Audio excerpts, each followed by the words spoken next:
Hi everyone, welcome to my YouTube channel. I am Disha and today's class is about parliamentary system.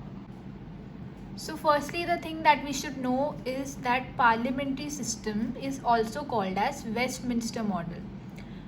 अब इसको Westminster model क्यों कहते हैं? इसीलिए कहते हैं क्योंकि पार्लियामेंट्री सिस्टम ब्रिटेन में ओरिजिनेट हुआ है.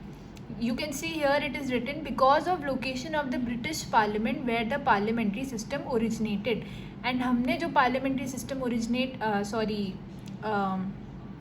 इंडिया में जो पार्लियामेंट्री सिस्टम है वो हमने कहाँ से इंस्पायर्ड है? वो ब्रिटेन से इंस्पायर्ड है. That is why it is called Westminster model. अब ये जो वेस्टमिंस्टर मॉडल है इसके 3 इम्पॉर्टेंट पार्ट्स हैं. So first is by cameralism. Parliamentary system में क्या होता है? बाई कैमरलिज्म होता है. By cameralism is 2 houses.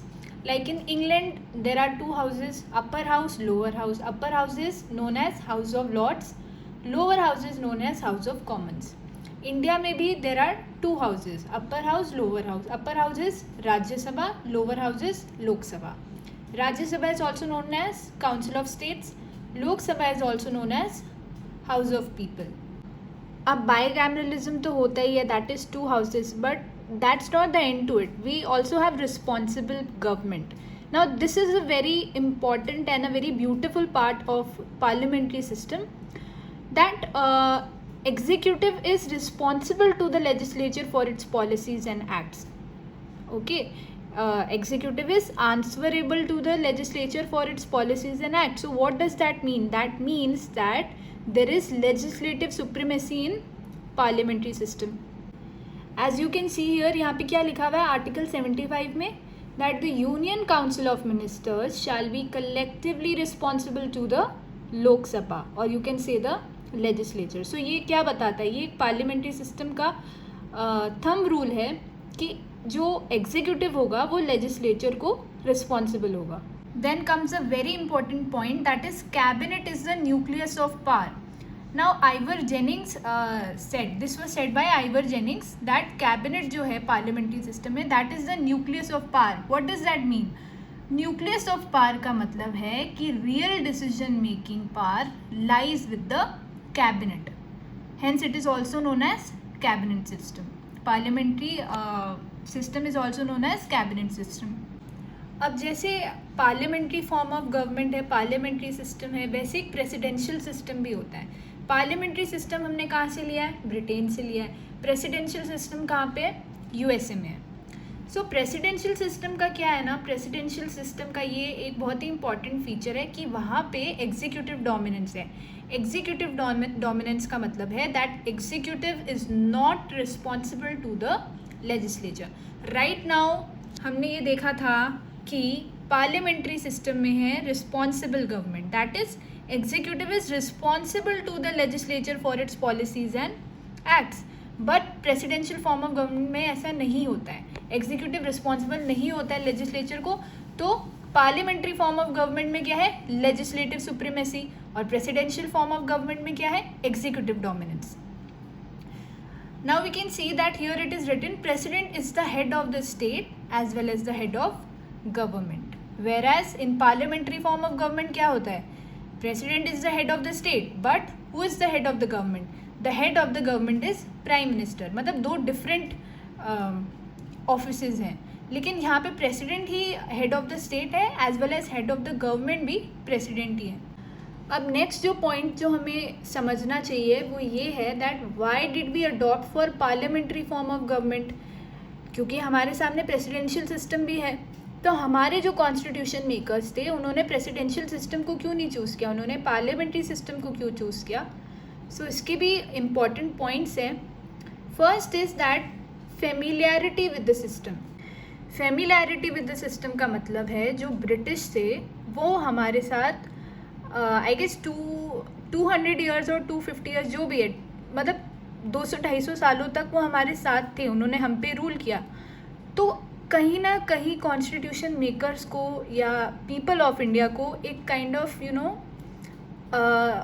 Habit type feel हुआ that they are used to this parliamentary form of government.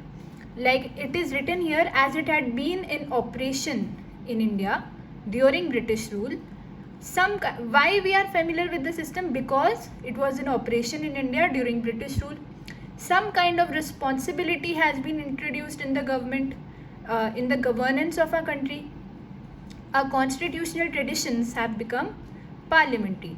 Now, after this experience, why go back and buy novel new experience like presidential system? Although presidential system is also a very effective system, but we did not practically होते हुए नहीं देखा है हमने. So the constitution makers thought that we should go with a parliamentary form of government.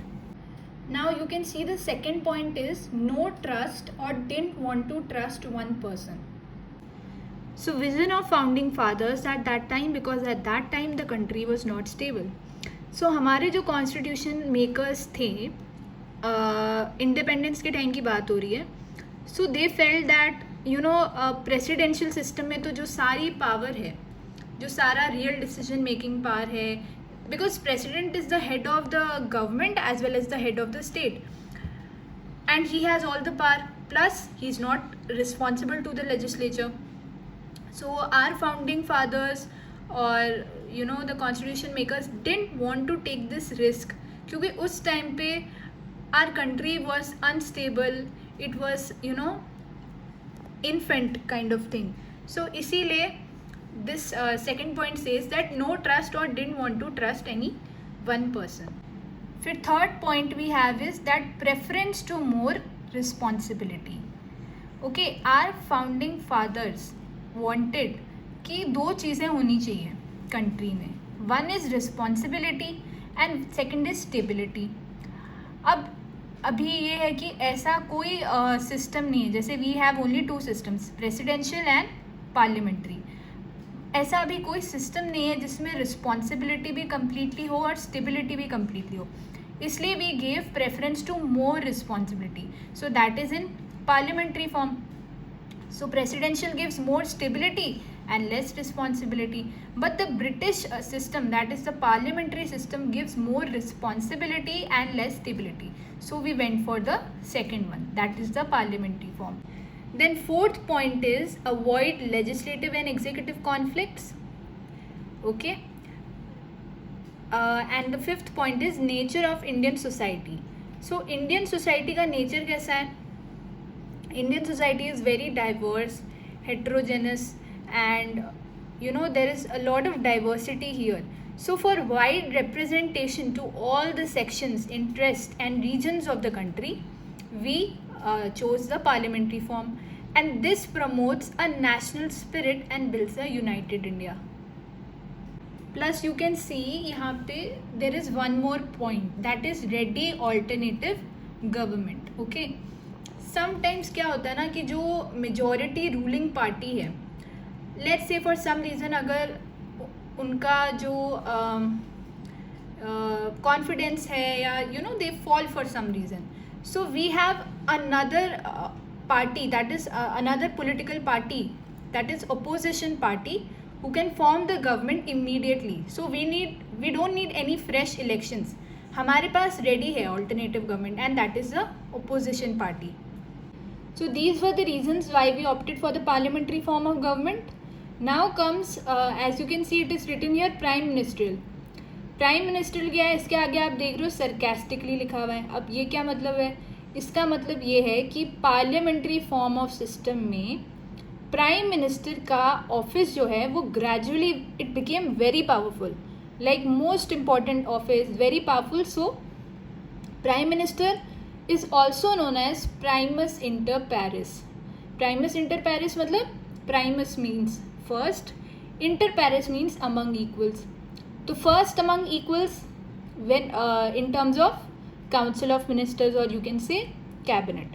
So sarcastically यहाँ पे इसलिए लिखा है क्योंकि प्राइम मिनिस्टर की पोजीशन या क्योंकि प्राइम मिनिस्टर का ऑफिस इतना ज़्यादा पावरफुल ग्रेजुअली होता जा रहा था, इसीलिए इसको sarcastically parliamentary form of system को प्राइम मिनिस्ट्रियल सिस्टम भी कहने लगे. हालांकि प्राइम मिनिस्ट्रियल सिस्टम कुछ भी नहीं होता है, सिर्फ दो टाइप ऑफ सिस्टम्स हैं, प्रेसिडेंशियल एंड पार्लियामेंट्री. ये तो बस सरकास्टिकली ऐसा पार्लियामेंट्री सिस्टम को कहने लगे.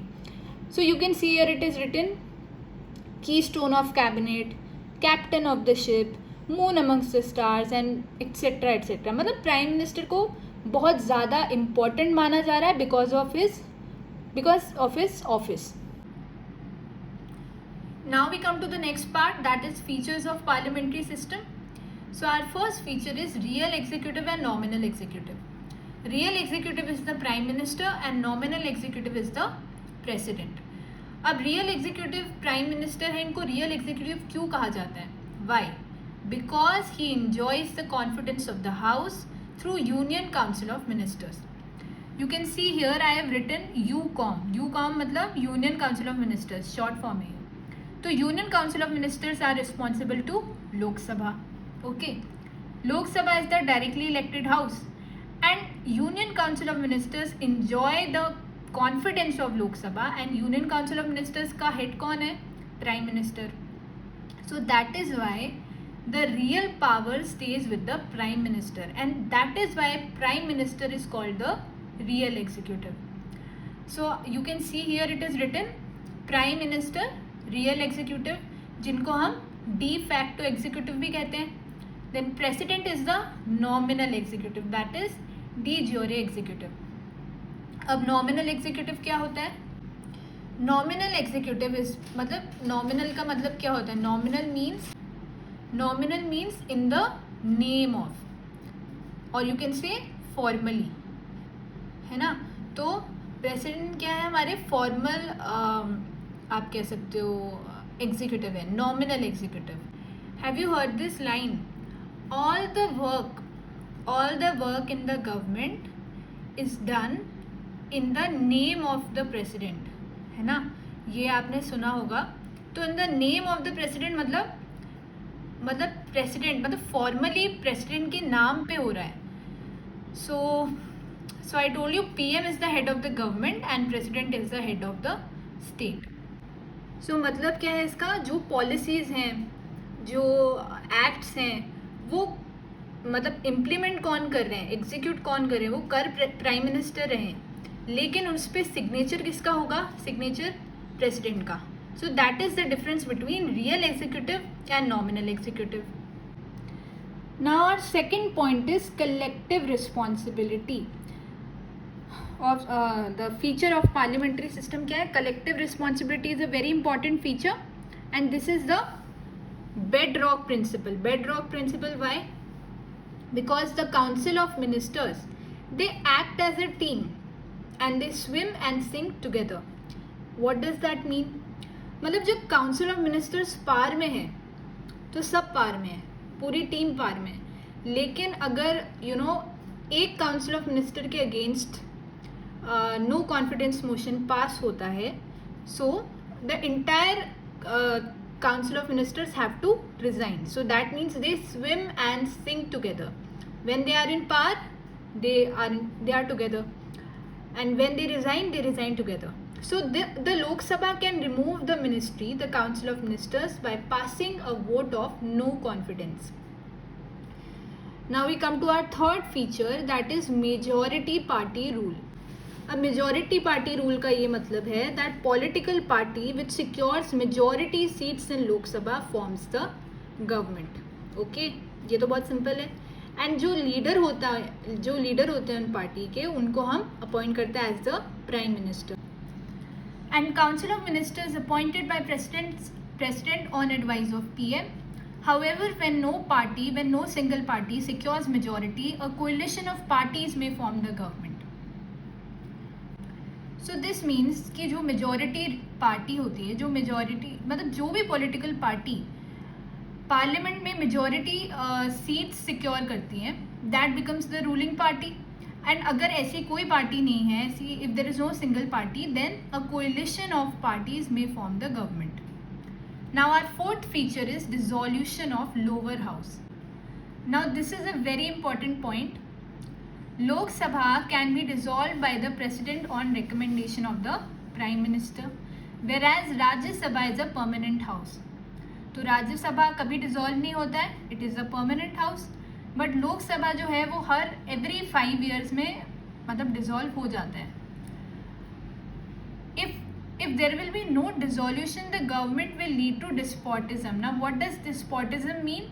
Dictatorial tendencies. Now वैसे तो every 5 years में Lok Sabha dissolve, but sometimes before 5 years also it can dissolve. Okay. Now, yeah, so I was saying if no dissolution, government will lead to despotism. अब despotism का मतलब क्या होता है?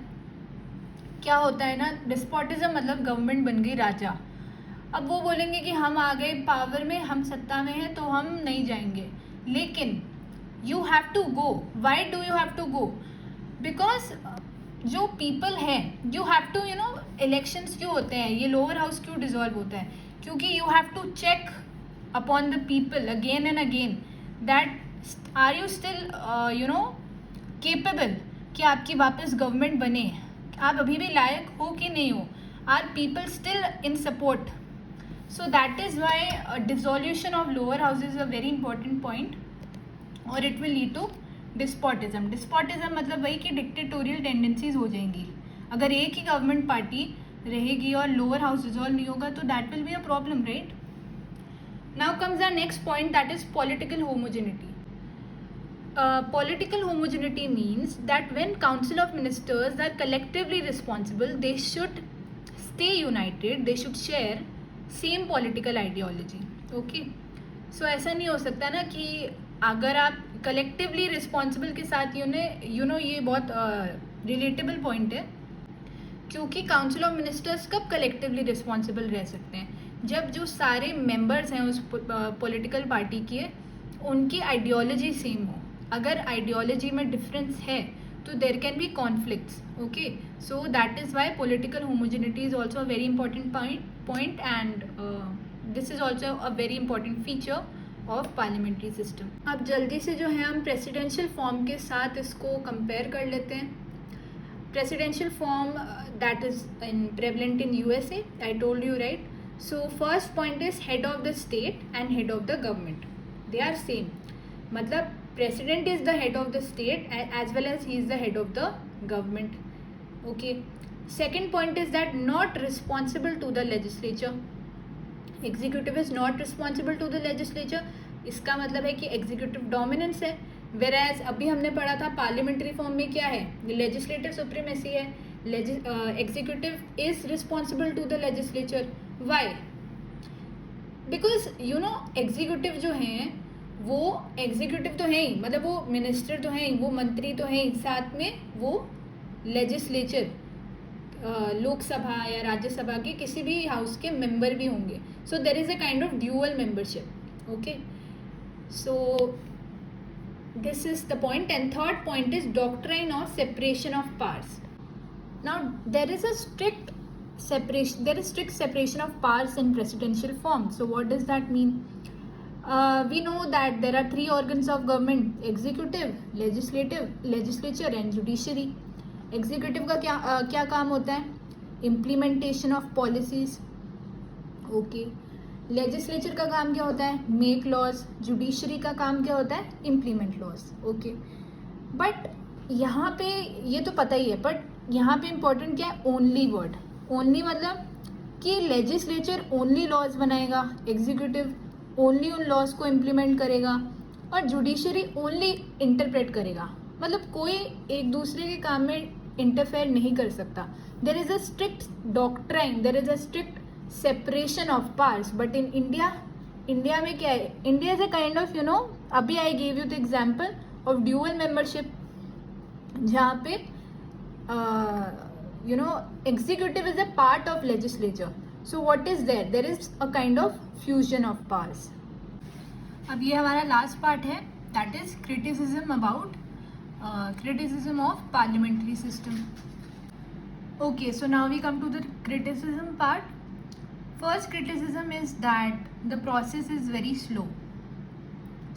क्योंकि कोई भी पॉलिसी बनानी होती है, कोई भी लॉ बनाना होता है, तो होता है डिबेट, डिस्कशन, वोटिंग, फिर सेकेंड हाउस में उसको पास करते हैं, फिर डेडलॉक का भी चांस होता है. सो it is a very long process as well as very slow process. So this is the first criticism. Second is discontinuity of policies.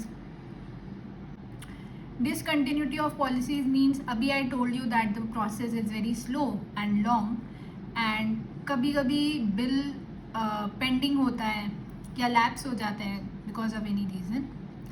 तो क्या होता है ना, change in the ruling party is followed by changes in the policies of the government. मतलब आपने जो अगर आपकी लास्ट 5 years गवर्नमेंट रह चुकी है, उसके बाद न्यू गवर्नमेंट आ गई, न्यू पार्टी आ गई, रूलिंग पार्टी, तो हो सकता है वो आपकी बिल को कंसिडर ना करे और आपकी जो पूरी मेहनत थी वो बिल बनाने में, वो तो पूरी फेल हो गई. सो डिसकंटिन्यूटी ऑफ पॉलिसीज़ का बहुत चांस होता है when new party comes in power, ruling party. Then third point is unstable government. Unstable government is that no guarantee that the government can survive its tenure. Why? Because of no confidence motion or political defection or multi-party system. So these were the 3 points: criticisms, first slow and long procedure, discontinuity of policies and unstable government. So we are done with our today's topic. If you like the video, please like, comment and share and subscribe to my channel.